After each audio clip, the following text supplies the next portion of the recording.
নিজৰ দিন উপলক্ষে পহিলা বহাগৰ দিনটোত প্ৰতি বছৰে সাহিত্য সভা এটা দায়িত্ব প্ৰদান কৰা হয় যে অঞ্চলটোৰ সাহিত্য সংস্কৃতিৰ লগত জড়িত ব্যক্তিসকলক বহাগৰ উলগনি হিচাপে এওখনকৈ মানপত্ৰ আৰু চেলেং চাদৰে তেওঁলোকক সম্বৰ্ধনা জ্ঞাপন কৰাৰ সাহিত্য সভাসমূহক এটা দায়িত্ব প্ৰদান কৰা হয়।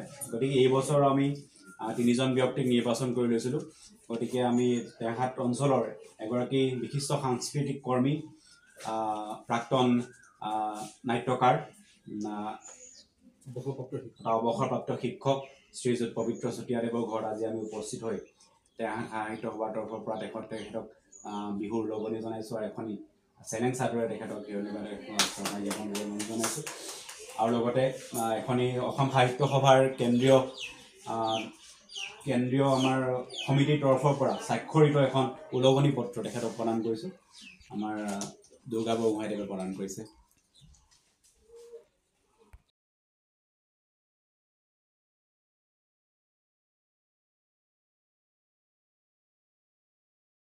নমস্কাৰ জনাইছোঁ।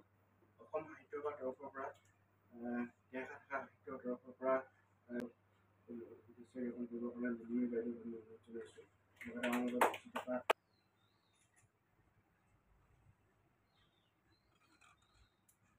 মই আজি সঁচাকৈ বহুত সুখী, কাৰণ অসম সাহিত্য সভা তথা টেঙাখাট আঞ্চলিক সাহিত্য সভাই যি উলগনি জনাইছে তাত মই অত্যন্ত সুখী হৈছোঁ। যিহেতু মই সাহিত্য সভাৰ প্ৰতি মই এনেও সাহিত্য সভাৰ আগত অৱশ্যে মই কিবা কিবি বিষয় পাব আছিলোঁ প্ৰথমতে। তাৰপিছত বহুকেইখন মই অধিৱেশনো কৰিছোঁ। তাকে এইটো ক্ষেত্ৰত মই এতিয়া আজি এনেকুৱা মোৰ ভাল লাগিছে যে মোৰ আপোনালোকক সকলোখিনি বিষয়ববীয়া আমাৰ টেঙাখাট অঞ্চলৰ টেঙাখাট শাখা সাহিত্য সভাৰ বিষয়ববীয়াসকলক মই ধন্যবাদ জ্ঞাপন কৰিছোঁ। যাতে এইদৰে তেখেতসকলে প্ৰতি বছৰে ব্যক্তিসকলক উলগনি দিয়ে যেন সাহিত্যৰ প্ৰতি আকৰ্ষিত কৰে। আৰু আমাৰ অসম সাহিত্য সভাৰ বিশেষকৈ ভাষা সাহিত্য সংস্কৃতি সকলোখিনি যেন আগবাঢ়ি যায় তাকে কামনা কৰিছোঁ। যাতে তেওঁলোকে অহৰহ চেষ্টা কৰি থাকে। অসম সাহিত্য সভা সঁচাকৈ বহুত উন্নত বস্তু আৰু আমি ইয়াক সদায় জীয়াই ৰাখিব লাগিব।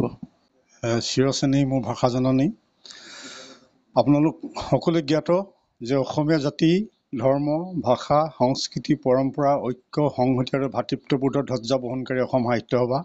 আৰু এই অসম সাহিত্য সভাই বিহু উলগনি নামেৰে এটি বিশেষ কাৰ্যসূচী লৈছে যে অসমৰ চুকে কোণে ৰৈ থকা বিশেষ সাহিত্য সংস্কৃতিৰ লগত জড়িত থকা সাহিত্য সংস্কৃতিৰ প্ৰতি ধাউতি থকা সাহিত্য সংস্কৃতিৰ দখল থকা সন্মানীয় ব্যক্তিসকলক উলগনি পত্ৰ দিয়া এটি বিশেষ কাৰ্যসূচী হাতত লৈছে। এইটো সঁচাকৈ ধন্যবাদৰ পাত্ৰ অসম সাহিত্য সভা। আমি আজি টেঙাখাট শাখা সাহিত্য সভালৈ অসম সাহিত্য ডিব্ৰুগড় জিলা সাহিত্য সভাই 3গৰাকী মহান ব্যক্তিক উলগনি যাচিবৰ বাবে আমাক উলগনি পত্ৰ দিছিলে। তাৰে আমি প্ৰথমগৰাকী আমি উলগনি জনালোঁ অৰুণ চন্দ্ৰ বৰুৱা।